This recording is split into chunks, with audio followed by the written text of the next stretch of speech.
Many dreams die while suffering. When you're suffering, you give up on the very things that you wanted the most. So many people out there fail, not because they don't have the ability. It's because they don't have a heart to go through adversity. Now it's the mental game. And that's where people get lost in life, get lost in that next level. So, if you take people, and I've told you this, and you expose them voluntarily to things that they are avoiding and are afraid of, that they know they need to overcome in order to meet their goals, their self-defined goals. If you can teach people to stand up in the face of the things they're afraid of, they get stronger. And you don't know what the upper limits to that are, because you might ask yourself, if for 10 years, if you didn't avoid doing what you knew you needed to do, by your own definitions, right, within the value structure that you've created, to the degree that you've done that, what would you be like? Well, there are remarkable people who come into the world from time to time, and there are people who do find out over decades-long periods what they could be like if they were who they were, if they spoke their being forward, and they get stronger and stronger and stronger, and we don't know the limits to that. We do not know the limits to that. And so you could say, well, in part, perhaps the reason that you're suffering unbearably can be left at your feet, because you're not everything you could be, and you know it. Now, whatever goal you have, you're going to have some opposition. You're going to have some difficulties. You're going to have some challenges. You're going to have your inner conversation telling you can't do it, and you're going to have people thinking at you. You got to talk to yourself when you begin to think negative. I don't think I can do that, Les. You can. Why don't you just test yourself? Why don't you stretch, Les? Come on, man. When you start seeing yourself thinking something negative, stop it right quick. Stop yourself. Catch yourselves. When you find yourself getting negative with people that you have allowed to push your buttons, when you find yourself becoming negative about what's happening to you, you've got to affirm to yourself in the process, hey, no. I can make. There's some way this can happen for me. As you start believing that you are worthy of good things supposed to happen to you, you develop a sense of entitlement. Good things supposed to happen to me. Working on yourself, watching that inner dialogue, it will determine the quality of your life.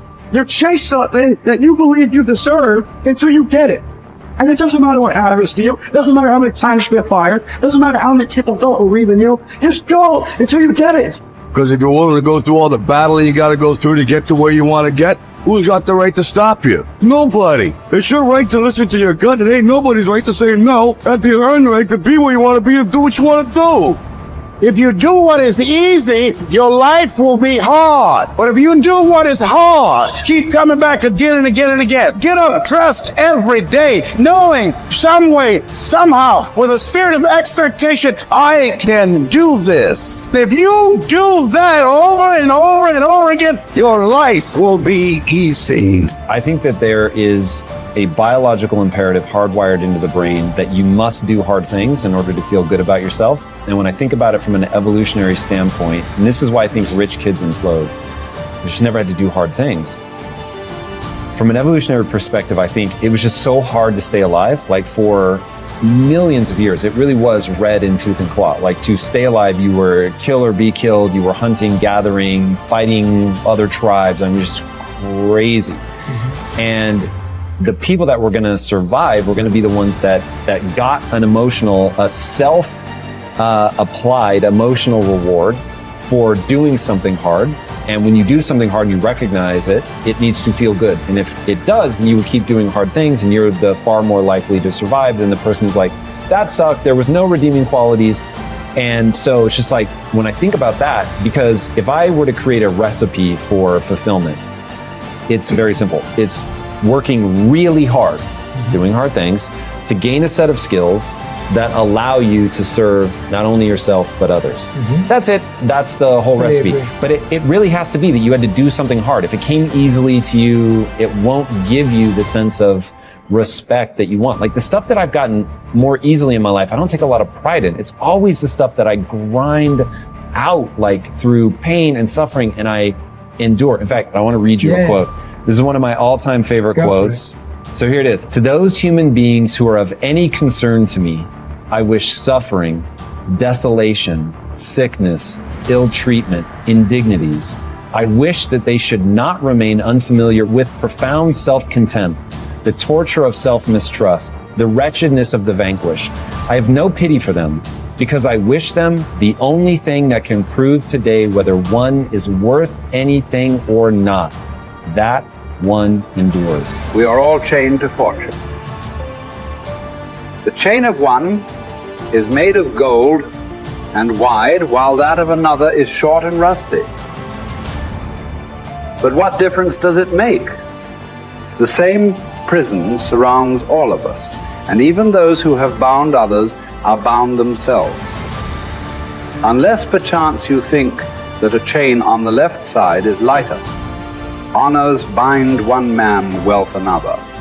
Nobility oppresses some, humility others. Some are held in subjection by an external power, while others obey the tyrant within. Banishments keep some in one place, the priesthood others.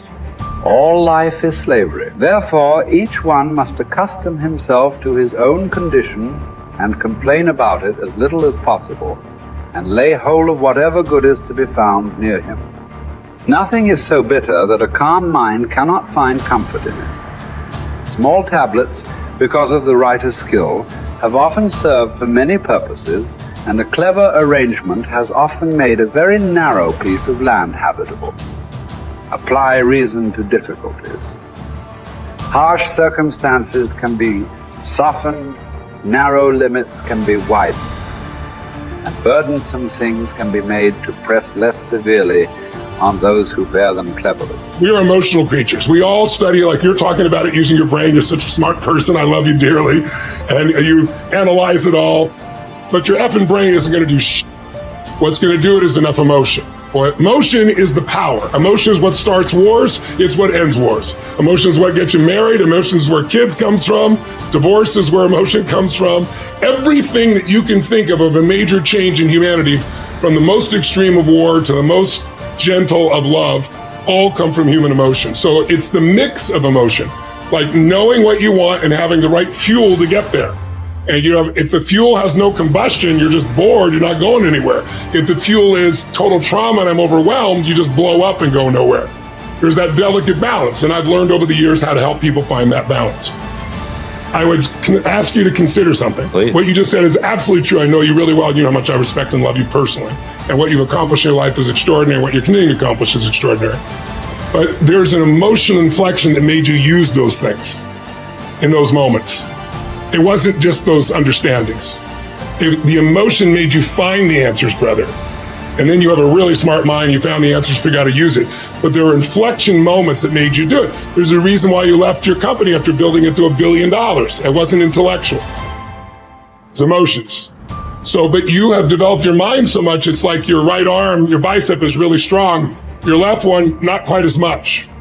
And I'm inviting you to consider that your left one is your more powerful one.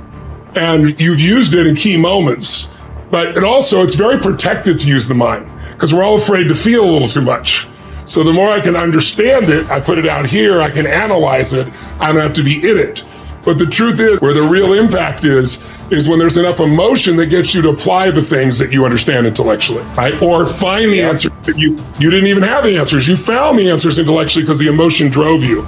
So it's really studying what creates that emotion that makes the difference in anybody's life.